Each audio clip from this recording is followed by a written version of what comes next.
Peuple du Seigneur, je vous salue dans le merveilleux nom de Jésus. Heureux de vous retrouver.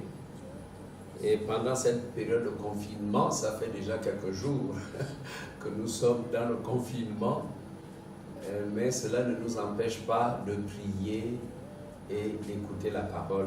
Le Seigneur me pousse à vous parler des douleurs du châtiment divin.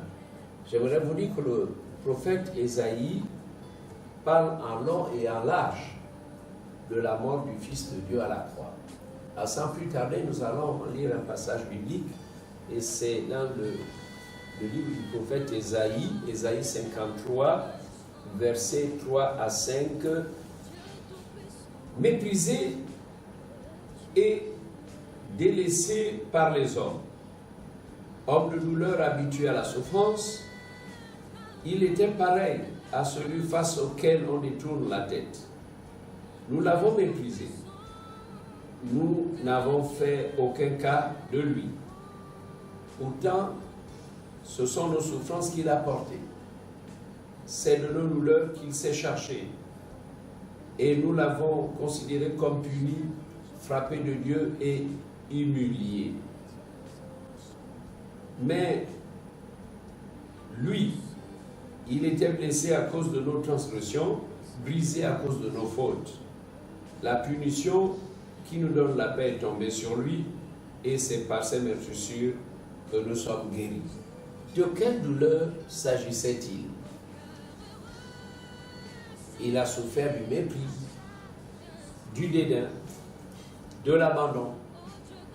Et au verset 4, il est dit: cependant, ce sont nos souffrances qu'il a portées, c'est de nos douleurs qu'il s'est chargé.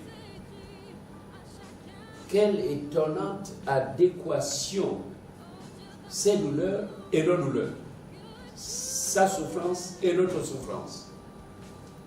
Il a enduré ses propres souffrances et les nôtres. Dieu merci. Il y a là un rapport étonnant. Il a souffert pour porter nos douleurs. Alors donc, voyons déjà que s'il a porté nos douleurs, s'il a porté nos souffrances, eh bien, quand on prie aujourd'hui, dans le nom de Jésus, alors les douleurs doivent disparaître. C'est-à-dire la guérison doit se faire. Et c'est pour cela, à la fin de ce message, je prierai pour tous ceux qui gémissent, ceux qui souffrent de douleur. Alors, préparons-nous à cette prière. J'invite tous ceux qui gémissent à être attentifs et de bien écouter ma prédication. Vous savez que la foi vient de la parole. La foi vient de ce qu'on entend, et ce qu'on entend vient de la parole de Dieu, la parole de Christ. La foi, j'ai souvent dit, ne peut exister là où Dieu n'a pas encore parlé. Pour qu'il y ait la foi, il faut que Dieu parle à l'homme et que l'homme accepte ce que Dieu dit. C'est là la résultante de la foi. Dieu parle, un homme entend ce que Dieu dit, accepte ce que Dieu dit, alors on peut parler de la foi. Souvent, les mots se confondent. Quand on parle de la foi, je crois, par exemple, le verbe croire, je crois, il y en a qui croient au révérend, il y en a qui croient aux traditions, il y en a qui croient à n'importe quoi.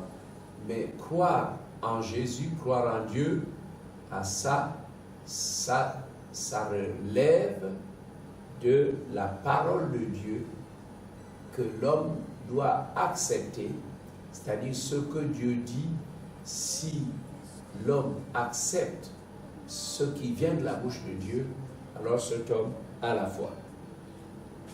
Alors ici, il est question des douleurs endurées par le Seigneur Jésus. Et si vous croyez, maintenant que je parle des douleurs, des souffrances qu'il a portées, tous ceux qui gémissent, tous ceux qui souffrent, peuvent entrer dans le bénéfice, n'est-ce pas, de la parole, parce que le Seigneur envoie sa parole pour guérir. Les hommes aveuglés par la haine l'ont considéré comme puni, frappé de Dieu et humilié. Ils ne savaient pas ce que Jésus faisait. Et d'ailleurs, c'est la raison pour laquelle Jésus a dit, Père, pardonne-leur, car ils ne savent pas ce qu'ils font. Pendant qu'ils hurlaient sur lui, pendant que leur méchanceté avait atteint le paroxysme, pendant qu'ils étaient excessivement lancés dans la haine, le Seigneur donc faisait quelque chose. Par anticipation, il a pris les douleurs, les gémissements pour que quiconque invoque le Seigneur puisse connaître la guérison. Et le verset 7 dit, mais il était blessé pour nos péchés, brisé pour nos iniquités. Nos péchés l'ont fait souffrir. Il est mort pour nos péchés. Nous pouvons parler de la crucifixion de Jésus par notre faute à cause de nos péchés. Pardon, Seigneur, pour notre humanité. Le verset 6 dit, nous étions tous errants comme des brebis. Chacun suivait sa propre voie. Chacun suivait sa propre voie. Ça veut dire quoi?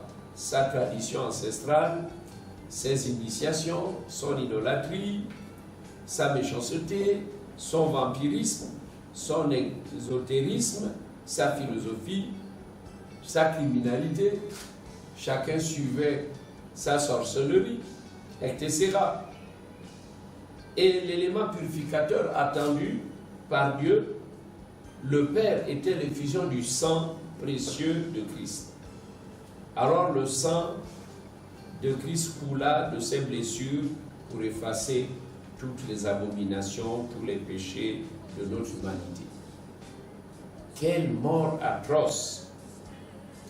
Avec la douleur provoquée par la couronne d'épines, la douleur des coups de fouet, la douleur des clous qui ont percé ses mains et ses pieds, la douleur de la lance qui a percé son côté. C'est pourquoi le prophète Ésaïe l'appelle homme de douleur. Homme de douleur et habitué à la souffrance. Le verset 7 dit, il a été maltraité et opprimé. C'est qu'il a subi une oppression. Le mot opprimé, c'est qu'il a subi une oppression. Il a été accablé par la violence des hommes. Il a été persécuté. Il a été châtié. Le verset 10 dit, il a plu à l'Éternel de le briser par la souffrance. La souffrance, les douleurs. Dans Exode chapitre 12, verset 8, donc dans l'Ancien Testament, l'agneau pascal était rôti au feu. L'agneau que le peuple d'Israël devait manger à la Pâque, cet agneau était rôti au feu et on le mangeait avec du pain sans levain et des herbes amères. Donc, dans l'Ancien Testament, les herbes amères symbolisaient et préfiguraient les souffrances de Christ, l'agneau de Dieu. Lorsque nous prenons la Sainte Seine, qui est le repas du Seigneur, nous devons toujours nous souvenir des souffrances de Jésus, que Jésus a endurées à la croix du Calvaire. Nous allons donc prier pour ceux qui gémissent beaucoup. Beaucoup d'entre vous sont souffrants en ce moment. Il n'y a rien de tel que ces douleurs qui vous accablent chaque jour. Il y en a vraiment qui ne dorment pas. Ils gémissent toute la nuit. J'ai un témoignage dans les années, dans les années 85, j'étais allé évangéliser à Meluneux, au nord. J'étais dans la ville de Meluneux parce qu'on a une église là. Et j'ai passé toute la croisade en train de prier pour les malades. J'avais l'un des pères qui avait commencé l'œuvre avec le missionnaire. Donc c'est ce père-là, le papa-là, qui m'avait reçu et nous nous sommes mis à imposer les mains. Mais vraiment, on avait beaucoup prié pour que le Seigneur guérisse les malades. Et un matin, on est venu m'appeler. Parce qu'à l'hôpital, il y avait un malade hospitalisé depuis 6 mois. Depuis 6 mois, il était là et il gémissait toutes les nuits et empêchait les autres de dormir. C'était infernal. Tout ce qui était là n'arrivait pas à dormir parce qu'il gémissait toute la nuit. Alors je suis parti. J'ai imposé les mains à ce malade. Et la nuit suivante, il a dormi comme un petit enfant. Il n'y a plus eu de gémissement. Après, le corps médical constata qu'il était complètement guéri. Et il est sorti de l'hôpital. Donc, au nom de Jésus, les douleurs ont disparu. Le malade a trouvé la guérison. Et c'est pour cela que je suis vraiment encouragé au regard de toutes les guérisons miraculeuses que Dieu opère quand je prêche la bonne nouvelle, parce que j'ai foi en la parole, je vous invite à croire que le Seigneur peut vous guérir aujourd'hui. Écoutez mes amis et mes frères, celui qui, en mourant à la croix, a porté nos douleurs, va vous guérir maintenant. Je l'invoque afin qu'il fasse disparaître votre fièvre et vos douleurs. Soyez tous guéris au nom de Jésus. J'asperge le sang de Jésus sur votre corps souffrant. Au nom de Jésus-Christ, soyez guéris. Je me réjouis des prières que les premiers chrétiens, ceux de l'Église primitive, adressaient à Dieu. Il est dit dans les Actes des Apôtres, chapitre 4, à partir du verset 29 à 31, que les chrétiens, l'Église primitive, ont élevé la voix à Dieu.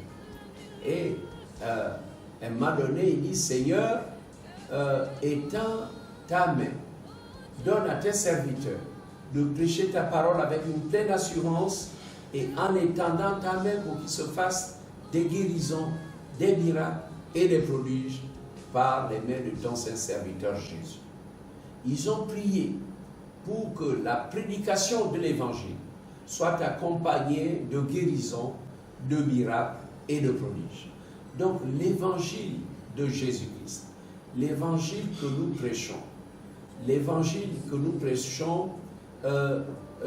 est suivi, doit être suivi de miracles, de prodiges, de guérisons.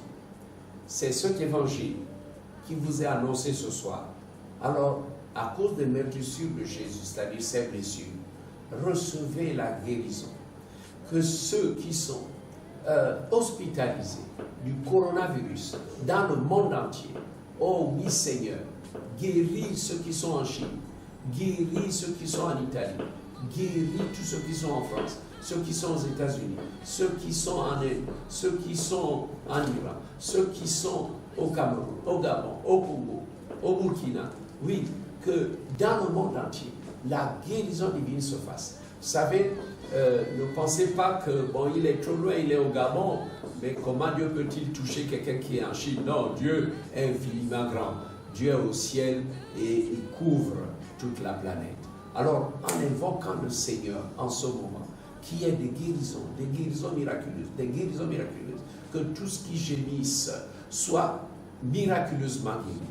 Mais en plus, je demande au nom de Jésus que je demande l'éradication de cette pandémie. C'est une pandémie. Que le Seigneur détruise cette pandémie au nom de Jésus. Que cette pandémie disparaisse pour le Gabon, mon pays. Que cette pandémie soit complètement éradiquée. Et que le nombre de malades n'augmente pas au nom de Jésus. Qu'à un moment donné, nous sortions du confinement, que nous reprenions nos activités, que les églises réouvrent et que vraiment nous puissions travailler pour le développement de l'économie de notre pays. Que le Seigneur nous aide. Soyez guéris, soyez guéris. Alors, mettez votre main sur votre tête. Si vous souffrez des douleurs, au nom de Jésus, au nom de Jésus, au nom de Jésus, que la douleur disparaisse, au nom de Jésus. Oui, parce que Jésus est vivant. Jésus-Christ est vivant. Il est ressuscité d'entre les morts. Après être mort à la croix du Calvaire, après avoir fait couler son sang, Jésus-Christ a été enseveli. Mais le troisième jour, il est ressuscité. Alors que l'évangile, la guérison, j'allais lire, est d'actualité. Tu peux être guéri là où tu es. Maintenant, je voudrais vous inviter pour la repentance. Dans nos familles, il y a des enfants qui n'ont pas encore cru au Seigneur Jésus. Il y a peut-être des cousins, des neveux. Il y en a peut-être dans votre famille qui ne croient pas encore au Seigneur. Il y a papa et maman qui vont à l'église, mais les enfants, bon, ils se sentent grands et ils sont indifférents. Oh, ne soyez pas toujours indifférents. Je vous invite à vous tourner vers Jésus-Christ, le grand Sauveur. Il a souffert pour vos péchés. Alors levez-vous là où vous êtes, levez-vous pour la repentance et faites cette prière avec moi. Alors dites ce que je vais prononcer. Seigneur Jésus, pardonne mes péchés, lave-moi par ton sang précieux. Mon cœur est touché par toutes les souffrances que tu as endurées à ma place. Je me répands de t'avoir fait souffrir. Pardonne tous mes péchés. Je crois que tu es mort pour moi et le troisième jour, tu es ressuscité. Donc je te remercie, Père Céleste, parce que ton sang me lave, ton sang me purifie, ton sang me réconcilie avec Dieu, ton sang me justifie. Merci, Seigneur, pour la vie éternelle. Je vais rendre grâce à Dieu. Merci, mon Dieu, je te remercie pour ce court message, qui s'adresse à tous tes enfants confinés dans les maisons. Alors, Seigneur, oui, fais quelque chose pour donner la santé à toutes les familles regroupées. Donne la santé à ceux qui souffrent de douleurs, que ce soit des douleurs au niveau d'un cœur blessé. Seigneur, tu guéris le cœur blessé, tu guéris les douleurs physiques, alors que toutes les douleurs disparaissent, que ceux qui ont des panaries puissent marcher, que ceux qui ont des mal de dos se relèvent. Au nom de Jésus-Christ, que ceux qui souffrent de sinusite soient guéris. Seigneur, surtout cette pandémie du coronavirus, que beaucoup de guérisons soient enregistrées. Soyez bénis, peuple du Seigneur, soyez bénis, créature de Dieu. Recevez la paix de Dieu chez vous, dans votre cœur. Amen. Amen.